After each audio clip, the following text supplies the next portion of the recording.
நீண்ட நாட்களாக நீ வேண்டிய காரியம் ஒன்று நடக்கவில்லை என்று என்மேல் நீ கோபமாக இருந்து வருகின்றாய் பிள்ளையே.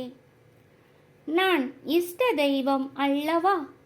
உன் குலதெய்வம் சென்று சர்க்கரை பொங்கல் வைத்து அங்கு வருவோர்க்கு உன் கையால் தானம் கொடு.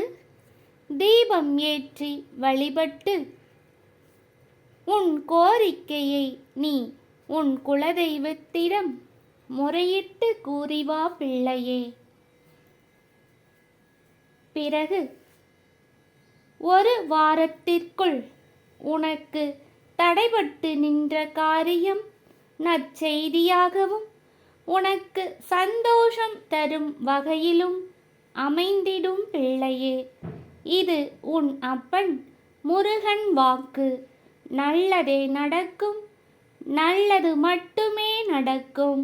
ஆறுமுகம் அருளிடும் அனுதினமும் ஏறுமுகம்.